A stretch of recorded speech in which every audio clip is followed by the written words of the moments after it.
여러 가지 모바일 관련 앱들 중에 이 싸가라는 앱은 기본적으로 이 앱을 구동시키고 제가 걸어 다니면 where you are, 당신이 어디 있는지 뿐만 아니라 내가 무엇을 하는지에 대한 정보를 자동적으로 기록을 해줍니다. 그 스마트폰 안에 있는 수없이 많은 센서들을 활용해서요.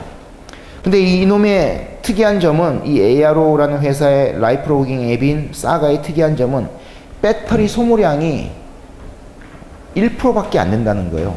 배터리의 전체 쓰고 있는 앱들 중에 1%밖에 안 쓴다는 거죠. 그만큼 되게 인공지능적인 앱이라는 거죠. 예를 들면 이런 겁니다. 집에 가만히 앉아서 내가 종일 있으면은 박석희 회원님이 몇 시부터 집에 계십니다. 왜냐하면 GPS 정보가 다 연동되어 있으니까 제가 이 앱에다 기록을 해요. 그 다음에 이 앱은 여러 가지 스마트폰의 활동들을 다 정지시켜버려요. 움직이지 않으니까. 그래가지고 내가 집에서 일어나서 화장실을 갔다 오면은 앱은 그대로 다른 활동들을 다 멈추고 있어요.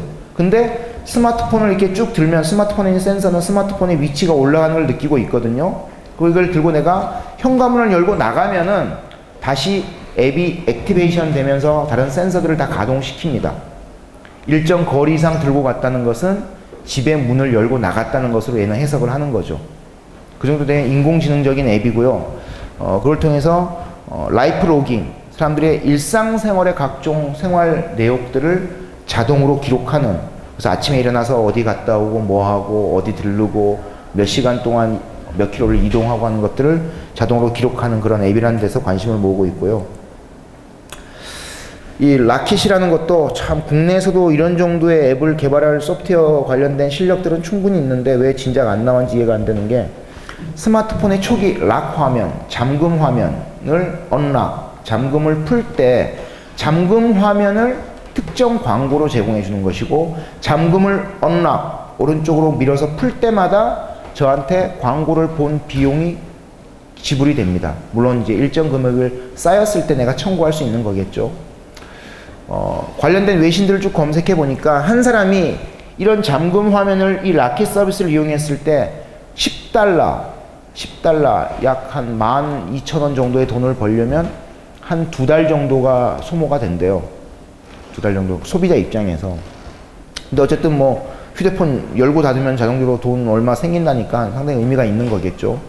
그래서 이 회사는 지금 그 최근 2달간 서비스 제공한 지 얼마 안 됐는데 최근 2달간 소비자들에게 제공한 리워드 금액이, 보상 금액이 약 $10,000, 1,100 몇십만 원 정도 되고요. 그러니까 미국 내에서도 이제 서비스가 막 활성화되고 있는 거죠. 그리고 대부분의 그런 고객들은 그 금액을 개인적으로 인마이 포켓 하는 것이 아니라 도네이션을 다 합니다.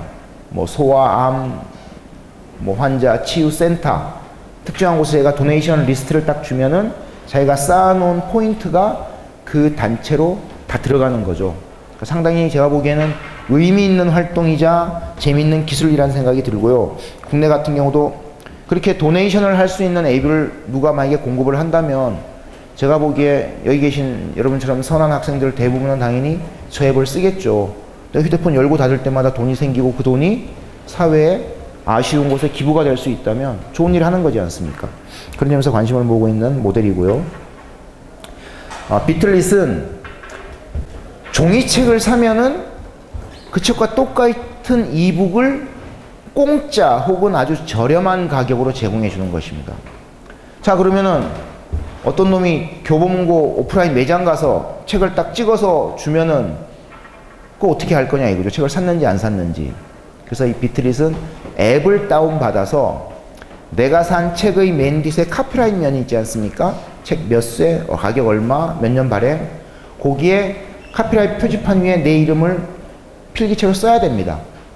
그래서 그걸 사진을 찍어서 보내주면은 그 책을 산 것으로 비틀릿은 인식을 하고 그 책과 똑같은 이북을 공짜로 주거나 혹은 엄청난 할인된 가격으로 제공해 준다는 것이죠. 그래서 캐나다 회사인데요. 지금 캐나다를 비롯한 북미 지역, 미주 지역에서 큰 관심을 모으고 있고, 어쨌든 이북을 파는 사람들 입장에서는 지금까지는 어떤 구조냐면 오프라인 책을 사고 이북을 또 산다고 생각을 안 하는 거예요. 오프라인 책을 안 사는 대신에 이북을 산다고 생각하는 거죠. 근데 오프라인 책도 사고, 근데 여러분들 마찬가지, 저도 스마트폰으로 이북을 많이 보는데 이북이 가끔 필요할 때가 있어요. 저 책을 많이 무거워서 들고 다니기 힘들 경우에, 출장 갈 경우에. 근데 책을 샀는데 이북을 또 살 수는 그게 너무 아까운 거죠. 그런 심리를 이용해서 저렴한 가격에 이북을 제공해 준다면 당연히 사겠죠. 다만 그 책을 산 사람에 대한 검증 절차를 대단히 독특한 방식으로 하고 있다는 점에서 이 비틀릿이라는 회사 관심을 모으고 있고요. 이건 넘어가고요. 웨더 시그널이라는 곳은 기상 정보, 온도, 습도, 뭐 기압 정보를 전 세계 각지에 흩어져서 웨더 시그널을 앱을 다운받은 사람들의 휴대폰에 이용한 크라우드 소싱을 하는 것입니다. 예를 들면은 한국의 서울의 박석희 고객, 뉴욕의 뭐 마이크 고객, 이런 고객들이 각자 자기 휴대폰 앱 다운받아서 들고 다니면 그 휴대폰의 센서가 그 지역의 온도와 기압과 습도를 체크를 합니다. 그래서 이거를 이 웨더 시그널 본사의 서버로 다 저장을 해주는 거죠. 그러면은 누군가가 저 앱을 이용해서 어느 특정 지역의 온도와 습도, 날씨를 알고 싶으면 클릭을 하면은 딱 그 시점에 해당 지역에 거주하는 웨더 시그널 고객의 스마트폰 앱을 통해서 측정한 정보를 보여주는 거예요. 스마트폰에 각종 센서가 이런 기능까지 있는지 저도 잘 몰랐는데, 특히 중에서 온도는 저도 이 외신 자료만 봐서는 저도 정확한 메커니즘을 제가 다 이해는 못했는데, 각자의 스마트폰의 배터리 온도를 기반으로 외부 온도를 측정하는 기술이 있다고 합니다. 우리 생각에는 날씨가 추우나 더우나 배터리 오래 쓰면은 뜨거워진다고 생각하잖아요. 근데 꼭 그렇지만 않다고 합니다.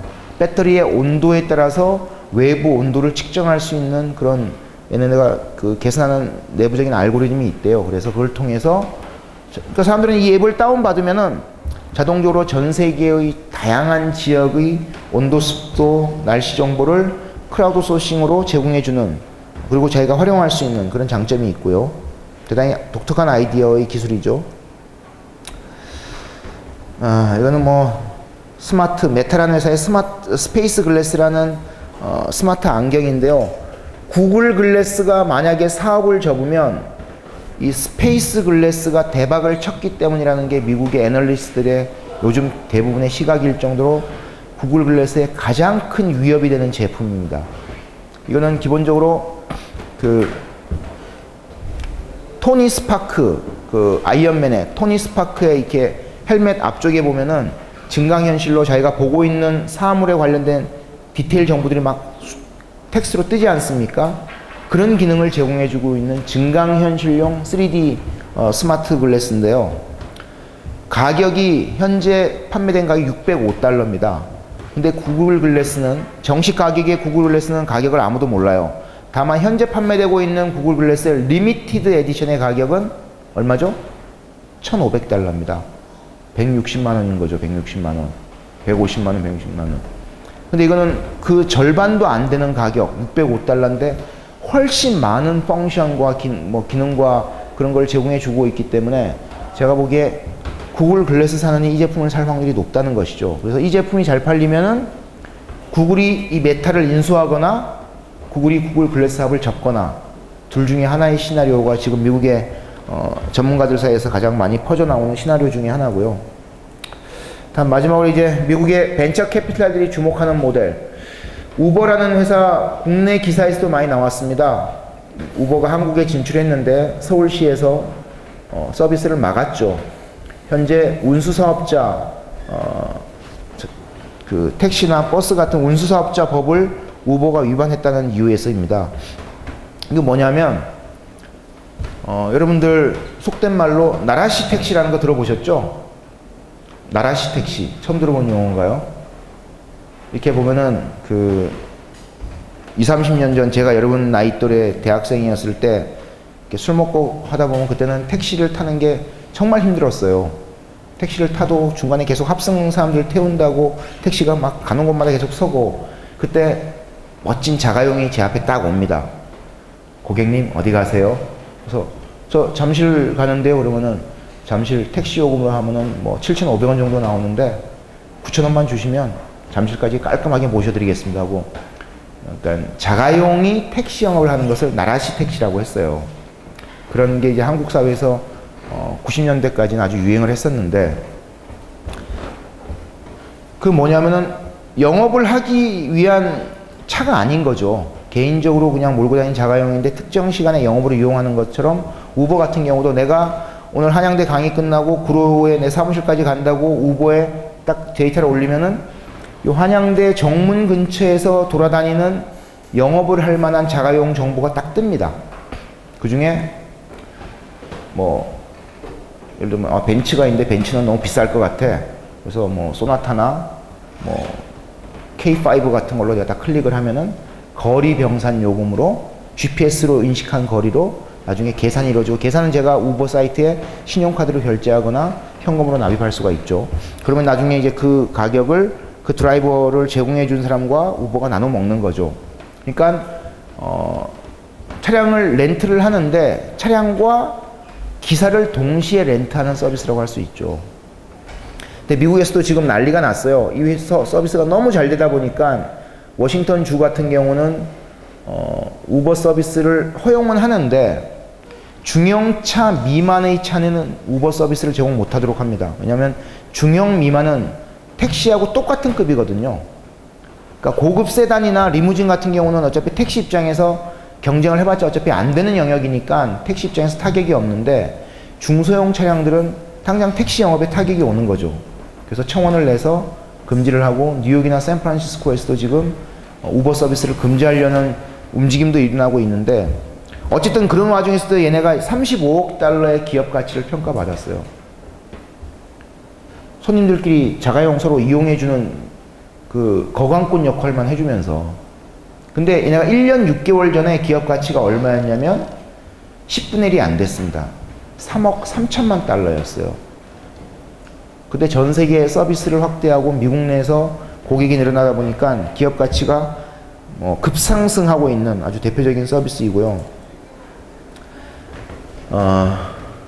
릴사이라는 곳도 주목해 볼 만한, 국내에서 저는 요 서비스를 제가 아는 업체에 한번 제가 컨설팅을 제공해 줄 계획인데, 이건 뭐냐면 릴레이션십 사이언스, 관계에 대한 과학이라는 그런 독특한 개념을 쓰고 있는 회사인데요.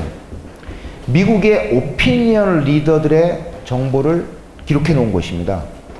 프로파일 정보, 이력서 정보죠. 근데 그 사람의 주소와 이메일과 핸드폰 번호는 없습니다. 대신 그 오피니언 리더들의 주변 인맥 관계가 다 기록되어 있어요. 예를 들면은 내가 카카오톡을 만든 카톡의 김범수 의장한테 뭔가 연락을 하고 싶은 사람이 있다고 칩시다. 그러면 이 릴사이에 딱 접속을 하면은 김범수 의장이 딱 뜹니다. 그러면은 딱 보니까 인맥에 제가 딱 있어요. 같은 고등학교를 졸업을 했어요. 둘이가 옛날에 되게 친했다는 정보가 있어요. 그러면은 누가 저한테 연락을 해서 김범수 의장을 소개시켜 달라고 할 수가 있겠죠. 그런 식의 서비스를 제공해 주는데, 미국의 벤처 캐피탈, 파이낸스, 금융권의 실력자들, 그리고 공공기관의 실력자들, 이런 사람들의 인맥 정보를 잘 다루고 있으니까 이 서비스를 이용하려면 기본적으로 월 서브스크립션 피를 내야 됩니다. 몇 달러, 몇십 달러를 내고 데이터베이스를 이용하는데 고객이 급격하게 늘고 있는 그런 서비스이고요.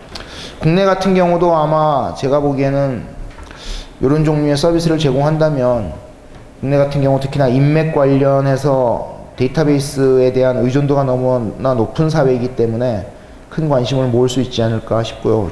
관시를 중요하는 중국 같은 경우도 저런 서비스 확대되면은 관심을 모으겠죠. 이건 재밌는 서비스인데요. 우리가 사실 트위터나 페이스북 보다 보면 그걸 보내준 사람의 정보가 특별하게 관심이 없는 경우 있어요.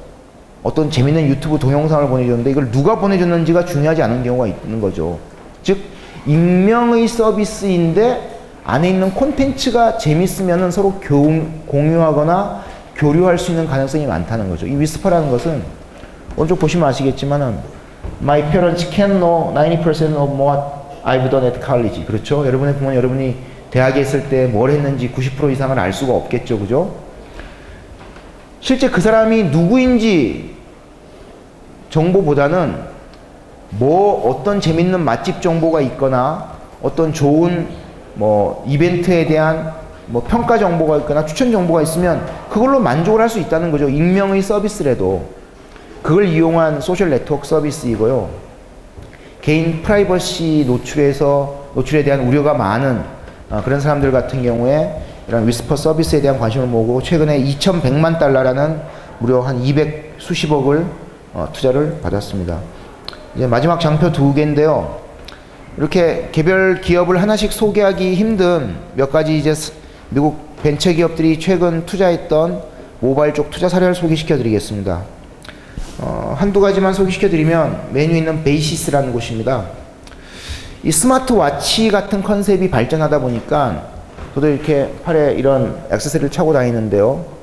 불교 염주 같은 건데 이런 것에다가 건강을 체크할 수 있는 센서를 다는 기업들이 많이 생깁니다. 팔에 다는 액세서리인데. 그래서 베이시스 같은 곳이 대표적인 예고요. 그래서 손목이 다는 액세서리에 예를 들면 이걸 달아놓고 있으면은 몸에 있는 체온과 뭐 심박동수가 자동 체크가 돼요. 그래서 그 정보는 블루투스로 내 주머니에 있는 스마트폰의 앱으로 다 기록이 됩니다. 예를 들면은 환자 같은 경우 자기는 그런 걸 가지고서 체크를 할 수가 있는 것이죠. 그래서 그런 이제 모바일 관련 디바이스 업체들은 점점 다양한 영역으로 발전되고 있고요. 아유, 죄송합니다. 여기 사이드카라는 곳인데 뭐 올 초에 한 200 몇십만 달러 투자를 받았네요. 이거는 아까 얘기한 그 우버하고 비슷한 건데 카풀 정보를 제공해 주는 것입니다. 그래서 예를 들면은 내가 여기서 구로를 가는데 이 사이드카 정보를 딱 이용하면은 현재 한양대 정문에서 구로동 제 사무실까지 태워줄만 사람 정보가 뜹니다. 그리고 뜨면은 그 사람에 대한 인물 정보와 차량 정보가 떠요. 그래서 그 인물에 대해서 이 사이드카를 이용한 사람들의 평점 정보도 다 뜨고요.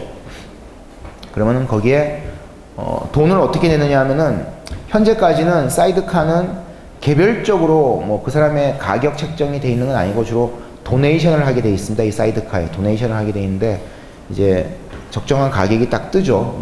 몇십 달러, 몇 달러. 그래서 클릭을 하면은 서로 전화 연결이 돼서 한양대 정문 앞으로 저를 픽업하러 오게 되겠죠. 그래서 미국 같은 경우는 여기서 몇 가지 사례를 말씀을 못 드렸지만은 이런 공유 경제 기반의 서비스가 모든 영역으로 확대되고 있고요. 한국 같은 경우도 지금 박원순 서울시장님께서 공유경제 확대가 서울시정의 미래 비전 중에 프라이어리티 1입니다. 최1순위거든요.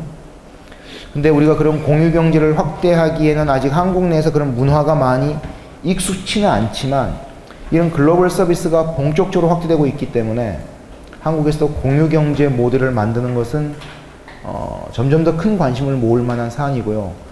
그런 것은 중요한 아이디어를 잘 도출하는 게 중요하겠죠. 여러분같이 좀 머리가 아직 파릇파릇한 대학생들의 많은 노력과 고민이 필요한 영역이라고 할 수 있습니다. 자, 시간이 좀 많이 지났는데요. 오늘 강의는 여기까지 하겠습니다. 혹시 질문 있으시면 한 2개 정도 받고 오늘 강의 끝내도록 하겠습니다. 혹시 뭐 나중에라도 궁금하신 게 있으면은 페이스북 하시는 분들은 페이스북에서 제 이름 검색하면 동명이인 한 명도 안 나올 겁니다. 아마 워낙 이름이 특이해서 친구 신청해 주시고 페이스북 메시지로 혹시 궁금한 거 있으면은 알려주시면 제가 아주 많은 시간과 노력을 필요하지 않은 한에서는 여러분께 필요한 정보나 도움을 드릴 수 있도록 하겠습니다. 자, 뭐 피곤하신 것 같은데 그럼 강의 여기서 끝내도록 할게요. 수고하셨습니다.